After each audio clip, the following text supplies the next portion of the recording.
Joining me now, CBN war correspondent Chuck Holton. Chuck, Ukraine, we're seeing a lot of reports now. You were just there again, and it looks like they have turned the tide, which you've said from the beginning. They've kind of been holding their own since the beginning, but now we're seeing them retake some land. Tell us what's going on. Yeah, they did a massive feint to the south.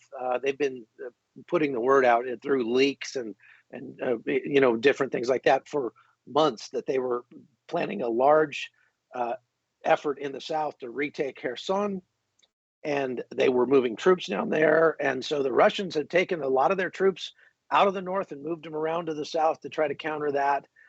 But in reality, when I was in Kharkiv a couple of weeks ago, there's now about 3 weeks ago, we saw a whole lot of Ukrainian armor heading to the north. And of course, you don't report on troop movements when they're happening, but we were looking at that and going, oh, shouldn't those guys be going the other direction?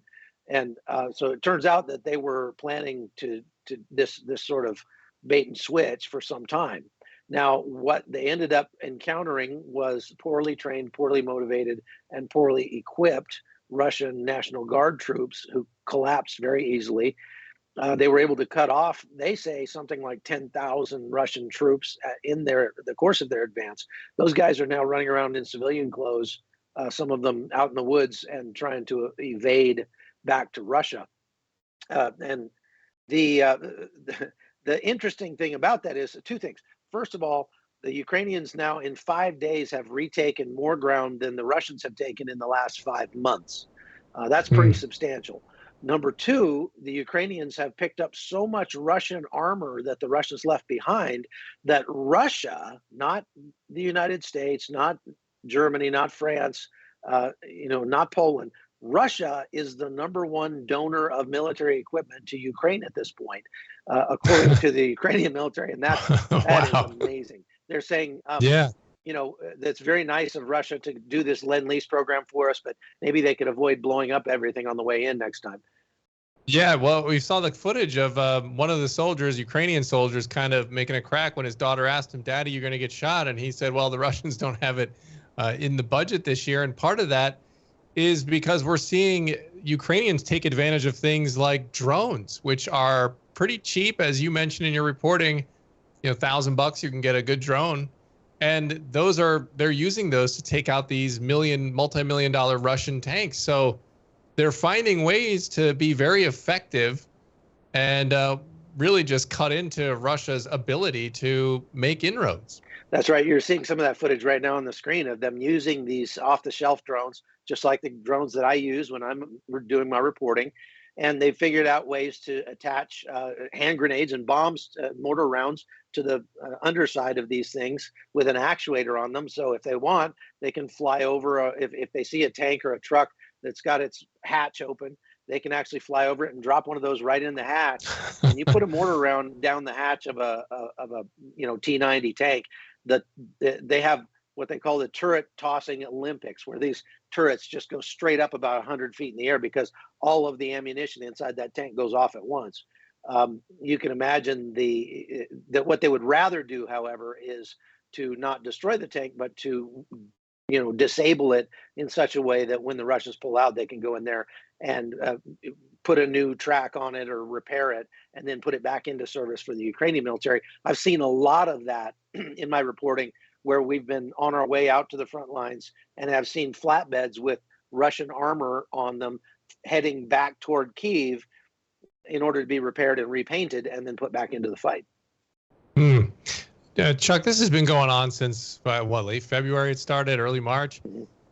We've talked on and off over the past few months when you've come back from there.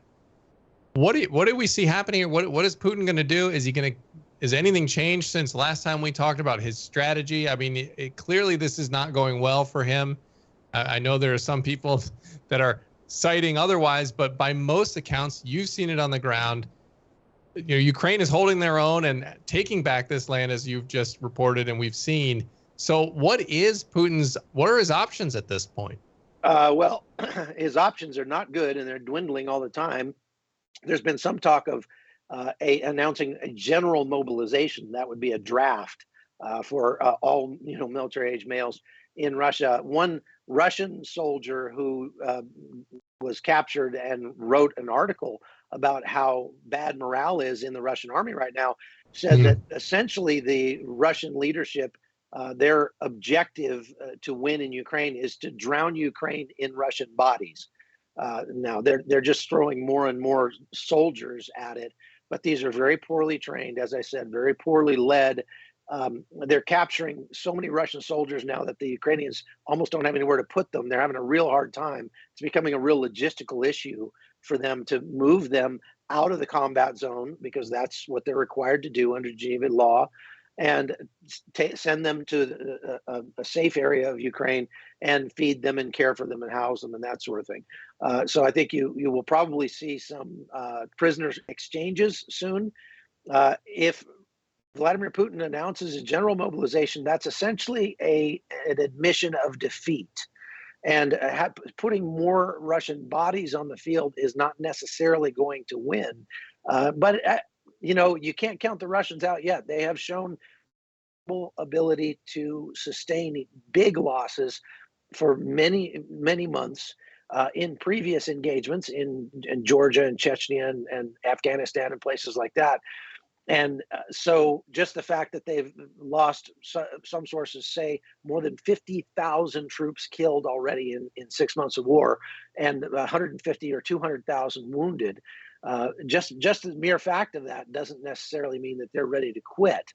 A lot of the soldiers are ready to quit. We're getting news that soldiers are refusing to go into battle in entire units, not just ones and twos, but whole companies of soldiers are just saying we're not going. We're not going to just march to our deaths. I'm sorry. And so they have their news now that Vladimir Putin has gone to Sochi, where he has a summer house. I don't know if that's where his bunker is. I saw a sign in Tallinn, Estonia, when I was there in front of a cafe the other day that said, "Dear Putin, can we just skip to the part where you kill yourself in a bunker now?" And so a lot of people are definitely hoping for that. Although I interviewed a bunch of people coming out of Russia, and many of them said that their lives have not changed appreciably since the war started. So they've been pretty, I guess Putin has been successful at insulating the Russian people and at putting out enough propaganda that they really think that they're doing well. As a matter of fact, the retreat that they did in the face of this huge counterattack, the Russian state media is saying, "Oh, this is a regrouping that we've been planning for months. We're just doing this as a humanitarian gesture to the Ukrainians to minimize civilian casualties," which is kind of ridiculous, considering how much equipment they left behind. You wouldn't leave all your tanks behind if you were just pulling out for that reason. But so anyway.